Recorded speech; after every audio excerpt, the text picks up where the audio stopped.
Amen. Amen. Alléluia. Amen. Bien-aimés, nous sommes revenus dans la présence du Seigneur. Mais ce n'est pas le fait seulement de venir ce matin qui nous donne ou alors qui nous assure la victoire. Il faut venir comme on est venu ce matin. Il faut écouter la parole de Dieu. Il faut la garder, mais surtout, il faut la mettre en pratique. Amen. Nous voulons recevoir le message que le Seigneur a prévu ce matin pour nous. Et nous voulons accueillir le message de ce matin, le frère Timothée. Applaudissons-le.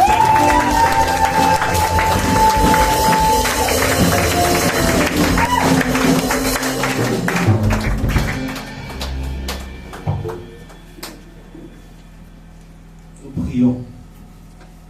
Seigneur notre Dieu et notre roi, nous bénissons et magnifions ton Saint-Nom pour ce matin particulier où tu nous as invités dans ta sainte présence. Merci pour ce moment où nous sommes conviés à écouter ta parole.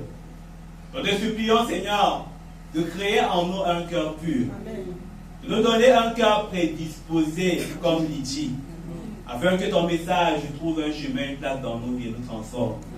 Merci parce que tu prends le total contrôle de toutes choses.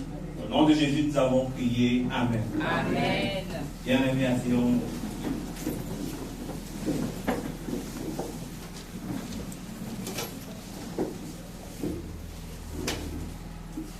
Alléluia. Amen. J'exalte le Seigneur pour le privilège qu'il me fait en ce jour de m'adresser à son peuple. Vous savez, peuple de Dieu, s'il y a un Timothée quelque part, il y a naturellement les Paul, n'est-ce pas? Je bénis le Seigneur pour mes Paul.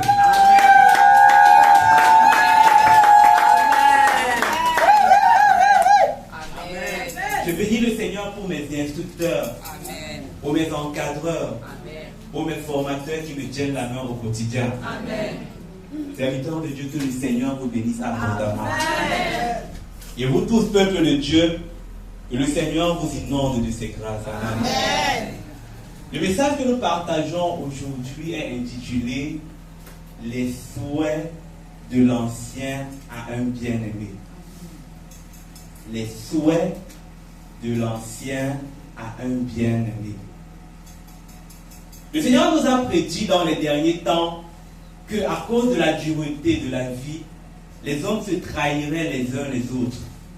Mais toi et moi, chrétiens, le devoir que notre Dieu nous assigne, c'est d'être animés d'une ardente charité les uns envers les autres, afin que nous puissions jouir de nos rapports, de nos interactions mutuelles. Alors, peuple de Dieu, en ce jour, nous ferons ces bons rapports qui ont existé entre les frères, d'où le thème « Les souhaits d'un ancien à un bien-aimé ». Nous allons lire la parole de Dieu dans le livre de 3 Jean, versets 1 à 2. 3 Jean, versets 1 à 2. 3 Jean, verset 1. L'ancien Agaius, le bien-aimé que j'aime dans la vérité, verset 2. Bien-aimé, je souhaite que tu prospères à tous égards et sois en bonne santé, comme prospère l'état de ton âme. Parole du Seigneur. Amen. Bien-aimé, c'est l'ancien Jean qui s'adresse à Gaius. S'adressant à Gaius, il martèle quelque chose. Il dit l'ancien. Cela suppose que Gaius était un cadet. Bien-aimé, ici on n'a pas précisé leur âge. Mais une chose que nous connaissons tous, c'est que Jean était un apôtre. En tant qu'ancien, il se met debout et il s'adresse à Gaius. Peuple de Dieu, et le message qu'il adresse à Gaius est un message d'amour. Entre deux générations différentes, il y a quelque chose d'étrange en ces siècles. C'est que on parle de conflit de génération entre les jeunes et les vieux. Les vieux diront, les jeunes pensent qu'ils savent trop. Ils sont têtus, rebelles, hautains. Ils pensent qu'ils sont arrivés. Et d'autre part, les jeunes diront, les vieux pensent qu'ils savent beaucoup. Ils ennuient, leur temps est déjà passé. C'est notre temps maintenant. Nous, la génération androïde.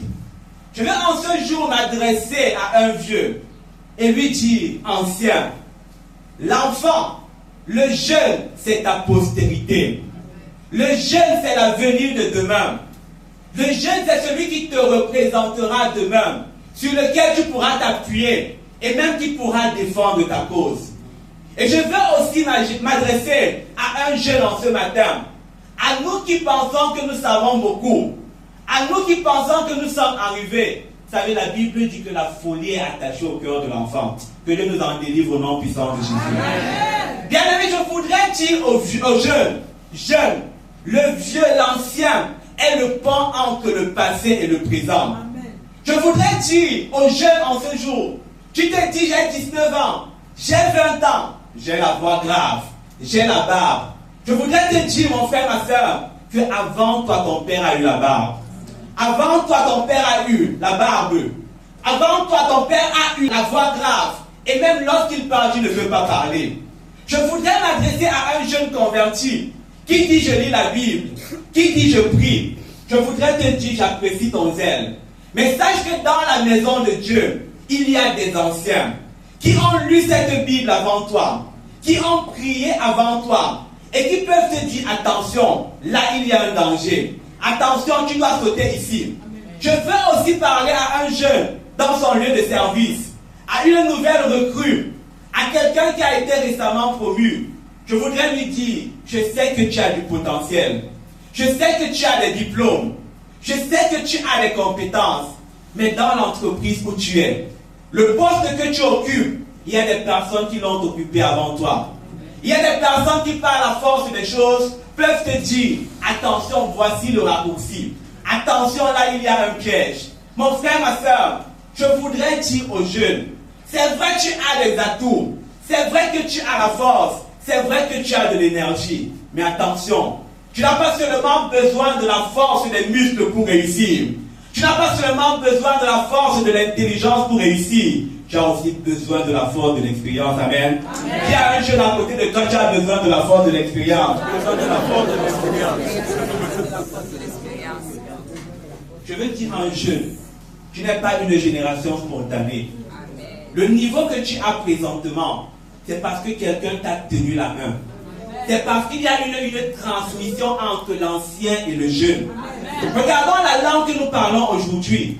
Si tu parles de ta langue maternelle, c'est parce que tu as grandi dans une maison où l'ancien a eu à ouvrir la bouche pour te parler et aujourd'hui tu es en mesure de parler cette langue.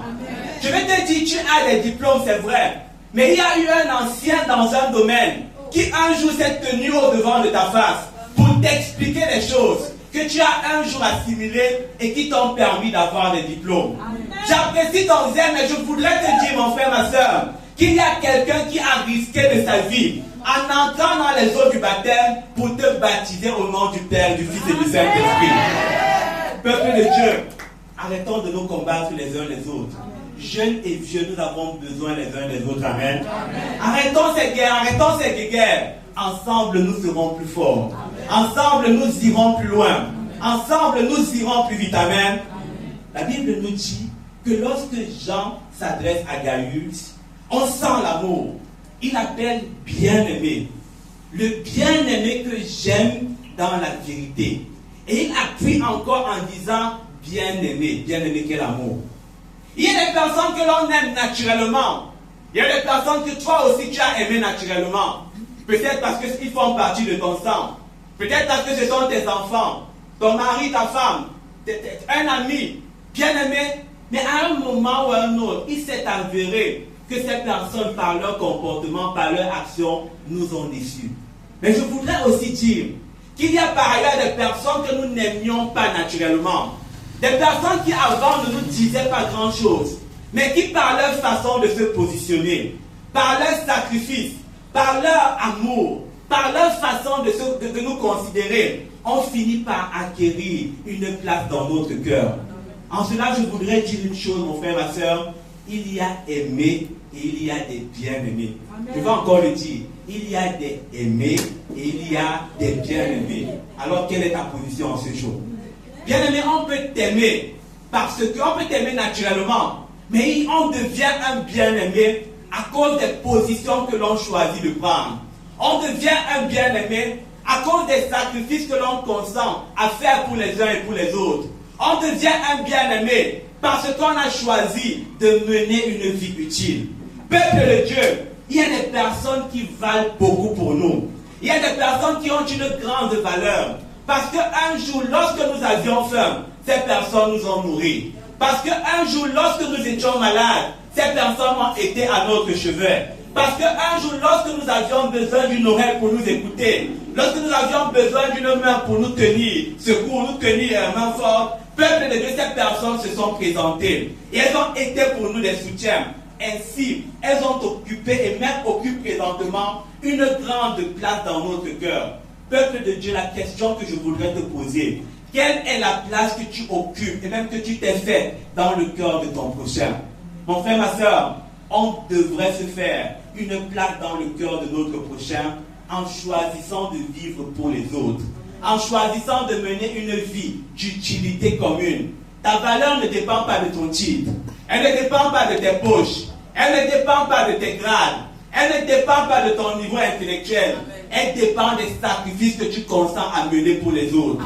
Peuple de Dieu, Gaius était un étranger, il était un Macédonien, il n'était pas un juif, mais il a su se positionner aux côtés de Paul. Il a su se positionner aux côtés de Jean. Parce que Paul aussi rend de lui un bon témoignage, pas Jean seulement. Gaius a su héberger des personnes dans sa maison. Gaius a su marcher dans la vérité. Quand on lui confiait un projet, on pouvait s'assurer que Gaius va le mener de manière propre et de manière adéquate. Peuple de Dieu, Gaius était un homme qui savait participer aux souffrances des uns et des autres. Peuple de Dieu, devenons des Gaius, en menant une vie utile, amen. Même une vie d'utilité publique, alléluia. Amen. La Bible nous dit que lorsque Jean s'adresse à Gaius, il dit: je ne t'aime pas seulement, Gaius. Gaius, je ne t'aime pas seulement, mais l'amour que j'ai pour toi, les œuvres que tu as accomplies, m'ont amené à avoir des choses dans mon cœur. Il dit: Gaius, j'ai des souhaits, j'ai des désirs, j'ai des vœux, j'ai des ambitions pour toi. C'est que tu prospères à tous égards.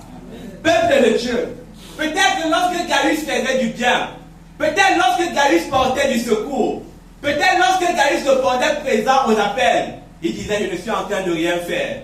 Mais ces œuvres qu'il pouvait peut-être considérer comme anodines ont touché le cœur de Jean, au point où Jean dit: Gaius, je garde quelque chose dans mon cœur pour toi. Peuple de Dieu, je voudrais te dire que attention à tes gestes, attention à tes paroles, attention à tes positions. Des fois tu dis: j'ai parlé pour parler, c'était seulement pour blaguer. Mais est-ce que tu sais ce que ta parole peut faire dans le cœur de quelqu'un? Peuple de Dieu, il y a des choses qui marquent à vie. Des fois, des paroles dites à la légère marquent à vie. Peuple de Dieu, des fois même, tout disant aussi: je n'ai rien fait de spécial, ce n'est qu'un verre d'eau que je lui ai donné. Je n'ai rien fait de spécial, ce n'est que 500 francs que je lui ai donné. Est-ce que tu sais ce que ton 500 peut faire dans le cœur de quelqu'un qui est dans le guémé? Mon frère, ma soeur, je voudrais te dire, mon frère, ma soeur, ne néglige pas tes œuvres. Je me souviens d'une histoire que j'avais entendue.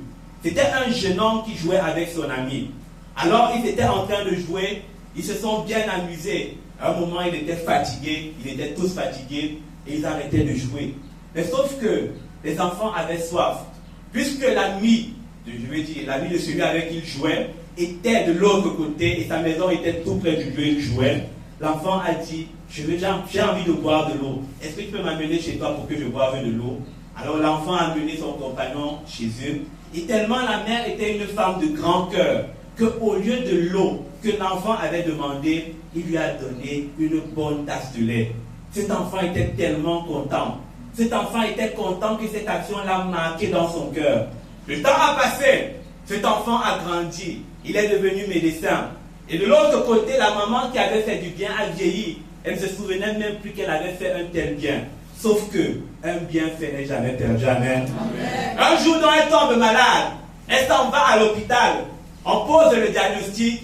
Sa maladie est sévère. Et elle nécessite de toute urgence une intervention chirurgicale. Sauf que heureusement, par la grâce de Dieu, elle se retrouve dans l'hôpital où cet enfant exerce.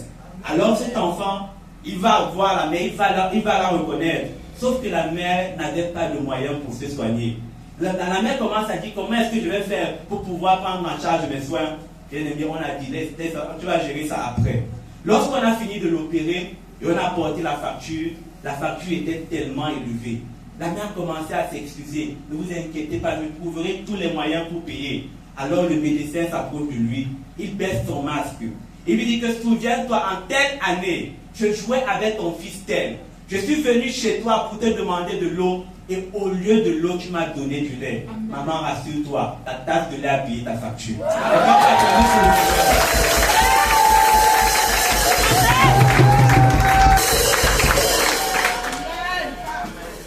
Amen.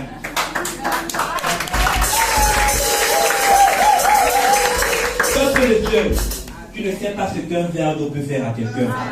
Tu ne sais pas ce qu'une parole d'encouragement peut faire dans le cœur de quelqu'un. Tu ne sais pas ce que une simple visite, un simple coup de fil peut faire dans le cœur de quelqu'un. Ne ratons plus aucune occasion de faire le bien. Peuple de Dieu, il y a des actions qui marquent pour toute une vie. Alors je voudrais qu'on ne t'oublie jamais. Pas pour le mal que tu auras fait, bien aimé, mais qu'on ne t'oublie jamais à cause du bien qui aura marqué les personnes à vie. Amen. Amen. Jean n'a pas dit, Gaius, je te bénis. Jean n'a pas dit à Gaius, je prie pour toi.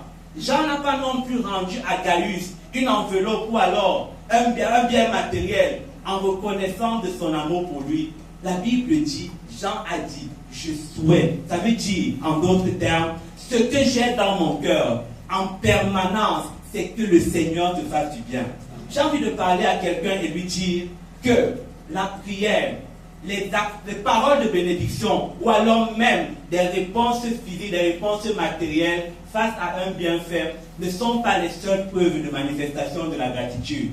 Il y a des personnes qui ne prieront pas toujours pour nous. Parce que figure-toi que parmi ceux à qui tu as fait du bien, il y a des athées. Il y a des personnes qui ne savent pas citer le nom de Jésus. Il y a des gens qui n'ont jamais mis leurs genoux à terre. Mais je peux cependant te dire que même lorsque quelqu'un n'aurait pas mis ses genoux à terre, les pensées de son cœur comptent au-devant de la face du Seigneur. Peuple de Dieu, je voudrais te dire que des fois même, on ne te dira pas ouvertement que le Seigneur te bénisse. Des fois, ceux à qui tu as fait du bien pourront se taire. Mais je voudrais cependant te rassurer que les pensées de leur cœur, les souhaits de leur cœur ont une grande valeur devant le Seigneur. Amen. Nous les chrétiens, nous aimons les prières. Nous aimons qu'on nous apporte une enveloppe pour nous dire merci pour ce que nous avons fait. Peuple de Dieu, nous avons peur des malédictions, mais nous avons négligé une chose. Ce que les gens peuvent penser à raison dans leur cœur. Je dis bien à raison. Peuple de Dieu, il y a des personnes qui sont tristes à raison. Et il y a également des personnes qui sont contentes à raison. Parce que nous avons posé des actions qui les ont touchées, soit positivement, soit négativement. Et je voudrais aussi te préciser que des fois, lorsque le Seigneur veut se lever pour toi, il ne va pas seulement écouter tes prières, il ne va pas seulement s'attarder sur tes sacrifices, il va aussi aller consulter les cœurs des uns et des autres. Il va dire, qu'est-ce que ce monsieur pense de tel? Il va dire, qu'est-ce que cette vieille dame pense de tel? Mon frère, ma soeur, si ce sont des choses négatives, oh mon frère va réparer. Si tu as froissé des personnes, va rapidement réparer.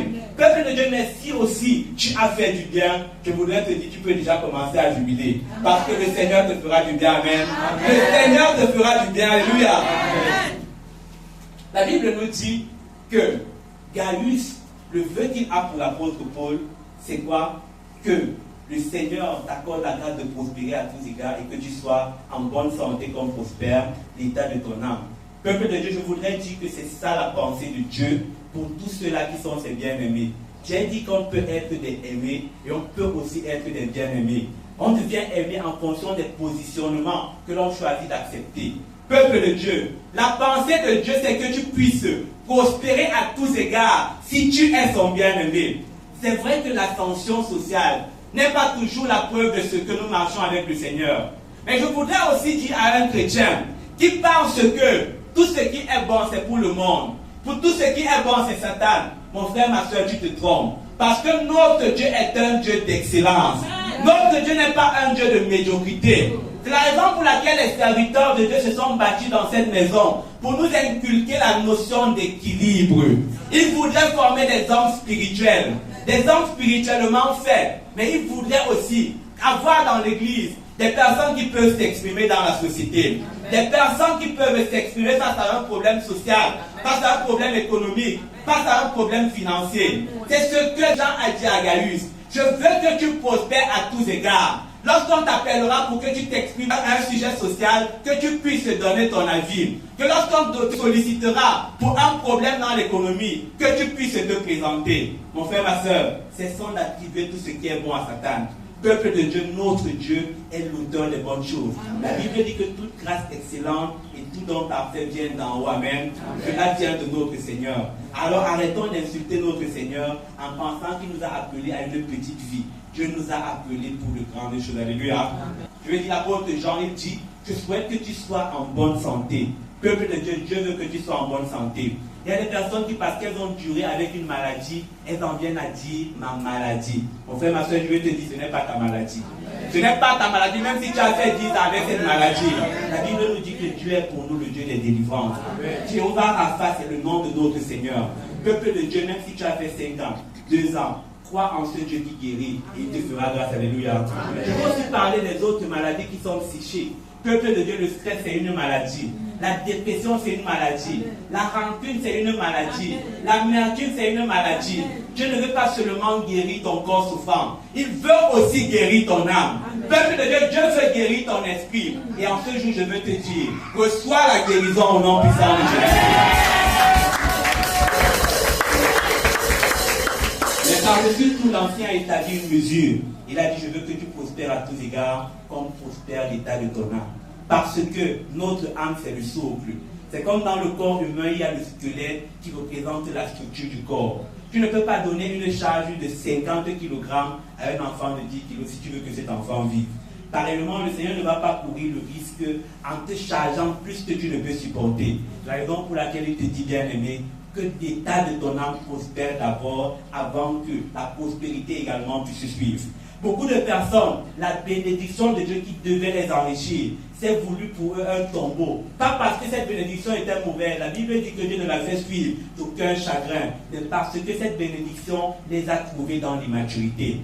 Nous demandons souvent à Dieu, Seigneur, donne-moi un emploi. Je voudrais te dire, la bonne prière, c'est, Seigneur, prépare-moi à occuper l'emploi que tu as prévu pour moi. Nous demandons à Dieu, Seigneur, je veux me marier. La bonne prière, c'est, Seigneur, prépare-moi pour le mariage que tu as prévu pour moi. Nous disons à Dieu, Seigneur, je veux être élevé. Mais la bonne prière, c'est, Seigneur, prépare-moi pour l'élévation. Sinon, la bénédiction que le Seigneur te donnera, parce que la Bible dit que vous aurez les bénédictions, les maisons, les voitures et autres, mais avec des persécutions, de peur que lorsque la persécution se lèvera, tu puisses être renversé. Mon frère, ma soeur, que l'état de ton âme prospère, amen. Amen. Que l'état de notre âme prospère, amen. Amen. Que l'état de notre âme prospère, alléluia. Amen. Que l'état de notre âme prospère, ainsi les bénédictions pourront ainsi suivre.